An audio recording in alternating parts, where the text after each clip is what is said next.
이렇게 끌고 다닐 거예요. 오늘은 상춘고택이라고 아주 예쁩니다. 이곳에서 촬영을 할 거라서 뭐 기대가 됩니다. 뭐 아직은 안 오셨는데 뭐 기다리면서 한번 좀 둘러볼게요. 또 바뀐 점이 있는지 오랜만에 왔으니까.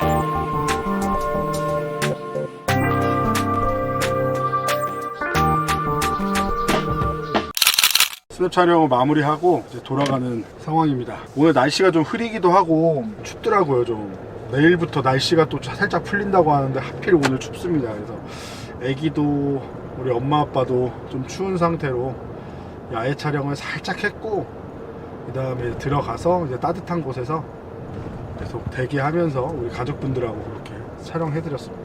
이 돌스냅이 참 묘한 것 같아요. 어떨 때는 좀 화도 좀 나고, 어떨 때는 너무 이제 좋은 에너지를 받고 집에 가기도 하고요. 오늘 같은 날은 진짜 그런 날인 것 같아요.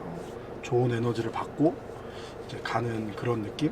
그런 감정에 많이 휩쓸리지 않으려고 좀 이렇게 노력을 하긴 하지만, 그래도 이제 사람이 하는 일이다 보니까 기분이라는 거가 아예 상관이 없지는 않아요. 이제 돌잔치를 하다 보면 사실 좀 많이 좀 힘든 날이기도 하죠. 주말에 이제 많이 하시기도 하고 하는데, 엄마든 아빠든 좀 쉬고 싶은 그런 마음이 좀 있다 보니까 굉장히 좀 힘들어 합니다. 일단 첫째로 요즘에 아기를 낳는 거를 되게 많이 힘들어 하시는 것 같아요. 아이를 낳는 거를 이제 엄마 아빠가 좀 능숙하지 않거나 좀 힘들어 하시면 당연히 안겨있는 아이도 불편하고, 그러다 보니까 좋은 표정과 좋은 자세와 좋은 느낌과 그런 것들이 이제 여러 가지로 한 번에 이제 모여서 시너지를 발휘를 해야 하는데, 아이도 불편해하고 엄마 아빠도 앉는 걸 힘들어하고 고스란히 표정이나 몸짓에 다 나오게 되거든요. 그러다 보면 사진이 당연히 예뻐질 수가 없고, 그런 집은 아무리 디렉팅을 제가 한다 그래도 결국에는 멀리서 표정이랑 상관없는 샷이나 여러 가지 그런 샷들로 이제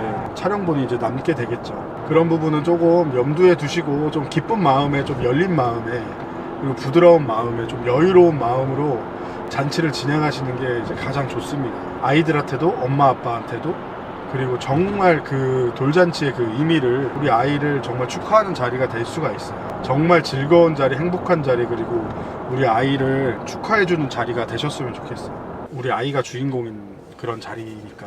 오늘은 여러 가지를 좀 테스트를 해봤죠. 첫 번째로는 오늘 같은 경우는 DSLR도 챙겨왔지만 미러리스로만 모든 스냅 사진을 촬영한 날입니다. 저번 촬영 같은 경우는 DSLR과 미러리스를 함께 합쳐서 여러 가지를 좀 섞어서 한번 진행을 해봤고, 이번에는 온리 미러리스로만 촬영을 했어요. 촬영한 기종은 Z5의 40mm 2.0 SE 렌즈로 그렇게 촬영을 진행했고, 메인 촬영은.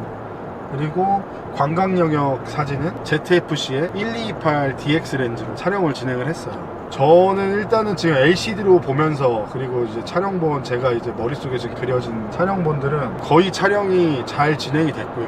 뭐 노이즈나 화면 화질이나 뭐 포커스 관련된 부분이나 이런 것들이 잘 이루어졌는지는 컴퓨터로 한번 확인을 다시 한번 해보면서 또 이야기를 해보겠습니다. 일단은 성공적으로 촬영이 된 것 같고, 두 번째로는 어제 이제 새로 구매해서 이제 도착한 요 1228 렌즈로, 파워줌 렌즈로 풀프레임 영역으로 이제 환산 화각으로는 18mm에서 42mm 정도 되는 렌즈인데, 기존에는 1424 렌즈를 사용했다 보니까 약간 광각 영역에서 조금 아쉬운 점은 있기는 있었어요. 조금 덜 광각이다 보니까. 그래도 훌륭하게 이제 할 수 있었던 거가, 오늘 촬영장의 상태가 워낙에 이제 좋다 보니까 14mm의 그런 목마름은 없었고, 충분히 환상화가 이 18mm로도 충분히 관광 영역의 촬영을 잘 촬영을 했다, 그렇게 보여지고요. 파워줌으로 이제 줌 영역도 이제 당기면서 그렇게 진행을 했는데 물리적인 움직임이랑 파워줌으로 이제 부드럽게 움직이는 거랑 좀 약간 이질감이 있을 거라고 생각을 했거든요. 왜냐면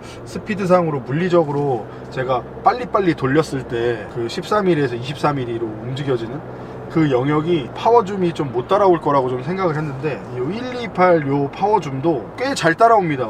전혀 어색하지 않게 약간의 이질감은 있지만 큰 이질감 없이 잘 따라와서 촬영하는데 큰 문제는 없었고요. 그리고 이게 촬영하다 보면 사실 물리적인 렌즈 같은 경우는 물론 좀 더 고급 렌즈일수록 그런 경향이 좀 없긴 한데, 코올림 현상이라고 하죠. 매달고서 이제 저는 2대를 이제 매달고 이렇게 촬영을 하다 보니까 매달려 있는 이 줌 렌즈가 이제 코올림 현상이 있을 수가 있어요. 그래서 광각으로 그렇게 놓고서 이제 촬영을 마치고 요 다른 카메라로 이제 촬영을 하다가 다시 들었을 때 코가 흘려져 있어서 최대 망원으로 바뀌어 있는 경우들이 많죠. 최대 광각에서 망원으로 코가 흘려져가, 그러다 보면 굉장히 불편합니다. 저는 그렇게 생각하고 바로 탁 찍었으면 좋겠는데 또 줌을 또 돌려서 광각으로 만들고 다시 또 구도도 다시 잡아야 돼요. 그러면서 이제 촬영에서의 조금 불편한 점이 있어서 그런 영역이 아예 없으니까, 요거 같은 경우는 코 흘림 현상 자체가 없으니까요. 물리적인 움직임이 안에서 어떻게 움직여지는지 뭐 그런 건 모르겠지만 소프트웨어적으로 움직일 수도 있고요. 파워줌에서는 그냥 그런 게 없습니다. 제가 살짝 바짓결이나 이런 걸로 스치거나 이러지 않는 이상은 문제는 없는 것 같아요. 그래서 오늘 촬영 되게 편하게 잘 했고, 너무 가벼워서 오히려 좀 이질감이 좀 있었지 괜찮습니다. 지금 오늘 같은 경우는 좀 추우니까 제가 그런 걸 잘 못 느끼고 좀 바닥에 좀 낮게 앉거나 일어나거나 뭐 이런 것들을 많이 안 해서 조금 덜 느끼지만, 아마 조금 날씨가 좀 풀리고 여름이나 이럴 경우에는 가볍고, 그리고 꼭 굳이 눕거나 이러지 않아도 되는 이 미러리스의 특성상 촬영이 굉장히 편하고 좋을 것 같아요. 또 테스트를 해봤었던 거가, 저번에 출장 때도 사용을 했지만 요 하드 캐리어, 카메라 캐리어 가방 오늘도 너무 잘 사용하고 들어왔습니다. 여기 같은 경우는 야외까지도 있는 식당이기도 하고 잔디밭도 있고 뭐 울퉁불퉁한 바닥에 뭐 이래서 파쇄석 주차장에 이래서 사실 이 바퀴 달린 요 캐리어가 엄청 편했다, 많이 편했다 이렇게까지는 느끼기가 좀 힘들긴 했었던 그런 공간이었지만, 그 전에 메고 다녔던 가방보다는 일단 편한 건 맞아요. 실내에서 그냥 굴리기만 하면 되고 바로 그 상태에서 눕히거나 이러지 않고 가방을 열어서 렌즈나 카메라나 이런 것들을 교체하거나 사용할 수 있다는, 너무 좋고 편했습니다. 이제 앞으로도 계속 미러리스로 출장 촬영을 이제 세팅을 해놓으면은 많은 것들을 촬영할 수 있을 것 같아요. 어제 이제 광각 렌즈까지 이제 구성을 다 했으니까 오늘 이제 촬영을 해봤고, 촬영은 거의 이제 성공이라고 봐요. 컴퓨터로 봤을 때 이제 또 다른 느낌이 날 수도 있지만, 그러면 이제 필요한 영역이 이제 망원 구간입니다. 망원 구간은 지금 봐놓은 렌즈가 있는데 70-200 렌즈가 이제 보통 이제 망원 줌 렌즈에서 이제 많이 사용들 하는 렌즈잖아요. 근데 그것도 이제 워낙에 이제 니콘에 나온 2.8 렌즈는 너무 비싸기 때문에 마침 좋은 게 나왔더라고요. 탐론에서 나온 70-180이었나? 70-180? 80-180? 기억이 잘 안 나네요. 어쨌든 그 렌즈가 있는데, 그게 이제 니콘의 이제 기술 제휴? 뭐 이렇게 하면서 그런 렌즈가 이제 나왔습니다. 출시한 지 얼마 안 됐어요. 그래서 눈여겨보고 있었는데 가격이 한 150, 60 정도 하는 것 같아요. 아마 그 렌즈만 이제 구성을 하면 미러리스로 모든 촬영이 이제 가능할 것 같습니다. D6로 이제 촬영을 했었는데 공연장에서 이제 눈치를 엄청 주더라고요. 시끄럽다. 그래서 미러리스로 촬영을 해야 되는 거예요. 이제 가방도 완성됐고 새로운 기분으로 이제 좀 출장을 다닐 수 있을 것 같아요. 그 전까지는 시즌 1이라고 볼까요? 시즌 1 코로나 이후니까 시즌 2로 DSLR에서 미러리스로 넘어가서 올해 이제 23년도는 이제 다 갔고 24년도서부터는 본격적으로 이제 미러리스로 이제 스냅 촬영을 할 수 있게 될 것 같아요. 그러면 더 좋은 결과물에, 그리고 저 촬영하는 제 입장에서도 더 편해서 더 예쁘고 좋은 촬영들을 할 수 있을 것 같고 좋은 결과물이 나올 것 같아요. 그래서 오늘 영상도 봐주셔서 너무 감사하고 재미난 영상으로 또 영상 찍어보겠습니다. 그럼 안녕.